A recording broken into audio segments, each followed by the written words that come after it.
Hi, good afternoon. My name is Rosemarie Ferrante. I'm an attorney in Connecticut, and I focus solely on non-adversarial divorce. I'm a board member of the Connecticut Council for Non-Adversarial Divorce, and today I am joined by the President and Vice President of CCND, Jennifer Louise Champagne, and Michael Conway. And we are going to be speaking today about non-adversarial divorce, our organization, why non-adversarial divorce is the best option for families proceeding with divorce in Connecticut. And this is the first in a series of discussions we're going to have all related to non-adversarial divorce in Connecticut. So thank you for joining us. Hi, Jennifer and Michael. How are you? Hi, Rosemarie. Hi, very good. How are you? Good, thank you. Would you guys both mind introducing yourselves? Sure. Thank you for having us. I'm Jennifer Louise Champagne, and I am a therapist in private practice in Shelton and in the Branford Shoreline area. My practice I have been involved with for over 30 years, and I focus exclusively on parents who are separating and divorced in the process as well as after they have divorced, helping them around issues regarding their children pre and post dissolution. I am also an adjunct professor at Quinnipiac Law, and as Rosemarie put it, I am the president of the Connecticut Council for Non-Adversarial Divorce. Thank you. Hi, Michael. Hi, I'm Michael Conway, and I'm an attorney here in Waterbury, Connecticut. I've been practicing for 34 years. Most of my practice up until about 10, 12 years ago was exclusively litigation and family law. And recently, past 10, 12 years, I became trained as a mediator and a collaborative attorney. I go to all the courts here in Waterbury and throughout the state. And I have joined CCND, now it becomes vice president. I also do mediation and collaborative, which I find to be a civil way to handle the litigation, to handle some of these things. But it's all about me right now. I'll go back to you, Rosemary. Okay, great. So the common denominator here is the Connecticut Council for Non-Adversarial Divorce. And again, this is the first in the series introducing our listeners to our organization and talking about all things important for people to consider in Connecticut when they are contemplating divorce. So Jennifer, would you mind telling us about CCND? Sure. CCND is a statewide nonprofit professional organization of Connecticut mediators and collaborative divorce practitioners. Our membership includes a variety of attorneys, mental health professionals, and financial specialists. We have a mission, and it is to change the way people divorce or separate in Connecticut by reducing the conflict and improving the overall lives of family members, specifically their children.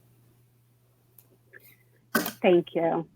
So, Michael, as you had mentioned, you litigated, and you still litigate, correct?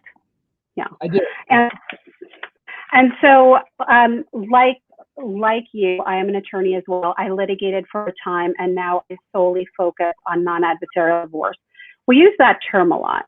Can you explain what a non-adversarial divorce means and just briefly what the options are for people contemplating divorce in Connecticut? Sure. The term non-adversarial is a different way to approach a family conflict. When people are going through a divorce or there's a custody battle for people who aren't married, instead of approaching the situation as adversaries, as enemies, you have a different mindset. You come together and you try to work cooperatively, and you try to problem solve together. This is a family. This is not a corporation. This is not a commercial transaction. These are people's feelings. The things that you do in this mediation process or collaborative process of litigation can have long-term effects on many people, including children especially. And so we try to get rid of the idea that there's winners and losers. And if we go to trial, I'm going to win. Or if I don't win, I'm going to lose. And that's just the wrong mindset for when it comes to a family case. A family case is how do we reorganize this family? How do we change the parenting? How do we change the finances? How do we change the things that we've been living with for so long, so that everybody here can walk away and be able to live? The children can see the parents, so forth and so on. So we try to get an idea that we work together in unison to put together a plan that makes sense, so the family can continue on in a different form. So an adversary is an enemy. We're not enemies. We're here trying to do something that makes sense for the family and the family unit. Thank you. Yeah, the way that I like to look at it is the non-adversarial approach helps the family with the blueprint for how they're going to continue to work together post-divorce. Because family doesn't end when divorce happens. It's just restructuring. So Jennifer, would you mind telling us why non-adversarial divorce makes more sense, and what are the benefits to the family? Sure. When we talk about getting divorced, I think sometimes people are so in the moment and in the emotions of it all, and it's about getting through the process and getting kind of to the other end. But the reality is that it's not just about getting divorced. It's also about what it's going to be like when you become divorced and when you are divorced. So the benefits of choosing a non-adversarial approach is that, especially when we're talking about children, the parents have to continue to work together after they've separated. And while that's very difficult as they're reimagining their lives as just parents and no longer partners, they're going to continue to be entwined with each other for a very long time as they continue to co-parent their children. So when we choose a process for what separating is going to look like, the non-adversarial options of mediation and collaborative increase the ability that parents are going to be focused on what's important to them, what goals they have, but most importantly, the interests of their children, so that as they get to that point of being divorced, they are setting themselves up for a more cooperative and a more conciliatory manner as they are working together long-term for their children. Personally, they also have to continue to work together. And so when they continue to work together, they're doing so in not a way of you won or I lost, but in a way that we have gotten to the other side together and need to continue to interact with each other. Thank you. So you did mention the two processes for non-adversarial divorce.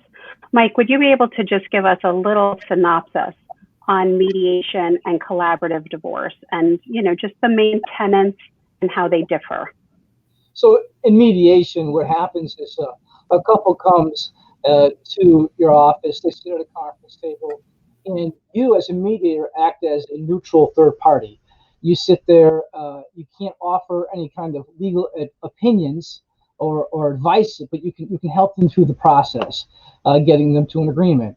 Most people are familiar with mediation. It's a term that we're all very familiar with, something we see it happen not just in the family arena, but across all kinds of different issues that people have. They agree to mediate it, to come to an agreement, so to speak. But that's only one person in the room with you. That's a mediator. Just briefly, after the mediator has completed the process, typically lawyers then get involved as review counsel. And that's something we can talk about later, but I just wanted to mention that as part of the process.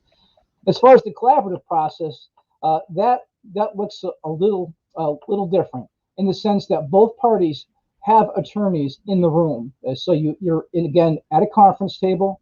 You agree that you're not going to go to court. The attorneys agree that they're not going to go to court, and we all come together and we try to work together to put together an agreement. Attorneys act in an advisory capacity, of course, as counsel to the parties, but there's more boundaries crossed in the sense that attorneys can talk to the other side. There's transparency. We are forthcoming with information. There's full disclosure. It's a much more relaxed way in which to handle these things. And I'll get into a little bit just there are other professionals who are also involved in the collaborative process to help us through, and that is a coach, a divorce coach, and a financial advisor. Those two professionals can often be involved as well. And I'll just leave it there because I imagine there's some questions that we can get from those tidbits. Yes, exactly. And for sure, in our series, we're going to be diving much deeper into each of those processes. But to bring it back to CCND, spouses who are contemplating divorce in Connecticut first have to determine together what process makes the most sense for them. And then individually, they have to determine what kind of support do they need. And so when you look at our CCND membership, Jennifer, can you speak to the types of professionals that are a part of CCND? Sure. Because divorce is 3 categories: legal, financial, and emotional/parenting. All 3 disciplines are part of CCND because through the mediation and collaborative arenas, all 3 types of professionals can be included in cases to try and help families through their issues and their challenges. So if you go to our website, you will be able to see that we are comprised of 139 members who go across all of those 3 fields. And any of those individuals have been specially trained and well aware of what non-adversarial divorce is. They all have incorporated them in their practice, and they all are trained, and we all know that they have the highest standards of training and experience and education for those 2 types, the mediation and the collaborative processes. So if you are contemplating divorce, not only can you learn a little bit about the process through the website, but then as you look at each member's profile, you're able to get a glimmer of what each professional could bring to your family.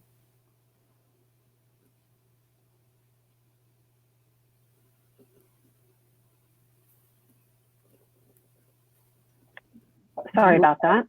I was lost for a moment. So what I was saying, I apologize, was, that's so important for families to recognize because every divorce is different. And so one family might really need the assistance of a financial professional. One family might really need the assistance of a coach or a co-parenting counselor. Everyone's divorce is different. And so there are professionals who are well suited to help every family with the team that's necessary for that particular family.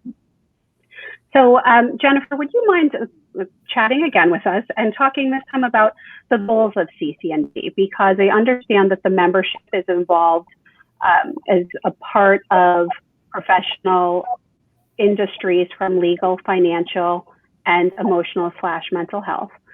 What are the goals of CCND as an organization? So we have several goals as an organization.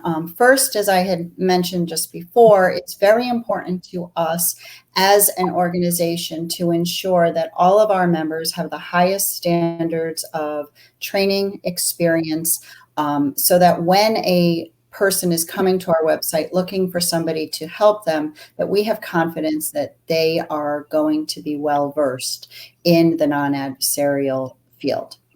The other important piece that we do, which is even more so, is to be a resource to parents as the parties are considering divorce and wanting to get some information so that they are fully aware of what is out there and available to them. So we certainly want to be able to educate the public.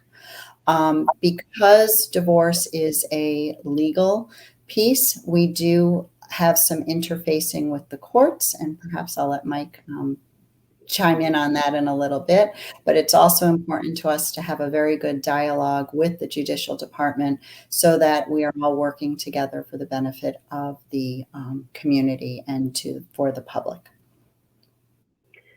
Thank you. So I am going to pick up with Mike, if that's okay, on that piece, because as an organization, we certainly want to educate the public as to what we are, who we are, and who our members are.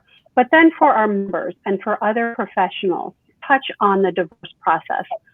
I would love to hear from Mike about what's happened in this past year due to COVID, what's been happening in the courts, and if you're seeing and other professionals are seeing a higher need for non-adversarial divorce, and how we can explain to other professionals what we can do for our members.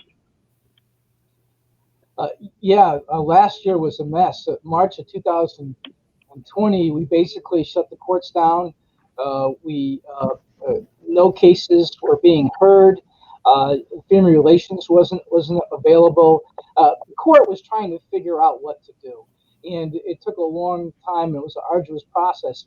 But in the meantime, many cases were just out there, just languishing. And there's all kinds of stories out there of people, parents that weren't seeing their children, child support wasn't being paid because there was no access to the courts whatsoever. Some people educated themselves and decided to say, even though they had cases in court, they came to the idea that I'm not going to be able to get through this process anytime soon. So talking to a mediator or a collaborative professional, they were able to then come together and start to work on their case. And in many instances, those individuals were able to resolve their disputes and go through to a final judgment and have their case processed to a final judgment. It was unfortunate that happened. And it's unfortunate more people didn't take advantage of mediation and collaborative when COVID happened. The courts are slowly opening up now. The courts have a process in place now where you can have remote status conferences with family relations. I just want to say a little bit about that. Mediation is not a foreign concept to family relations. To the courts, I should say. Family Relations Office has always been a resource that we could use to try to mediate our case before we ended up going in front of a judge and having a hearing on anything. So Family Relations was still there and has been kind of a resource to help people. Now, if they go through the litigation process, we're starting there. We're starting at the mediation point, which is really interesting. So I think this pandemic has brought us to a point where people realize that our starting point shouldn't be fighting, that our starting point should be, what can we do? What are our common interests? One of the things that mediation and collaborative will force people to do is recite what they have in common and what they need to get accomplished rather than approaching a case as enemies or as combatants. And so in a silver lining kind of way, the pandemic has forced and brought more people to mediate first before they litigate. So it's been, we're still not out of the woods yet. We're still working on trying to get back into court and having hearings. Everything's remote right now. But I think it's a great time for people to reconsider, if they have to go through something like this, to consider mediation or collaborative as an alternative. Thank you. And one other question just on the court process. Can you tell us, is a hearing necessary? Because it is still a legal process. So whether you use the collaborative process or the mediation process, once you do have a final agreement, have there been any changes on how the court's handling that post-COVID? Yeah, that's a good question. It used to be once you had a final agreement, you went into court, the litigants appeared before the judge, they had attorneys with them or they represented themselves, and then the agreement would be read into the record. We agreed X, Y, and Z. And then the judge would ask each person questions. We call that a canvas. Did you read this? Do you think it's fair? Do you think it's in the best interest of your children? Has anyone forced you to enter into this agreement? That was necessary before you could actually come to get a final divorce. The court had to approve the agreement. So whether it was done through a mediator or a collaborative process, it still has to get in front of a judge. Now, that's the only thing that has to happen when you go through mediation and collaborative. You don't have to go to court. Instead of having to appear in court now, the litigants come in and they sign affidavits that mirror that canvas, mirror the questions of the judge. Is this fair? Is this equitable? Do you think it's in the best interest of your children? Do you understand it, et cetera, et cetera, et cetera? So it has gotten to a point now where we no longer have to appear in court. We no longer have to have a hearing. Everything can be submitted on the papers, as they call it. It's uploaded into the judicial branch website, into the case, and then the court looks at it and then approves it remotely. So you're never in front of a judge, you never talk to a judge. I just want to say one more thing, though.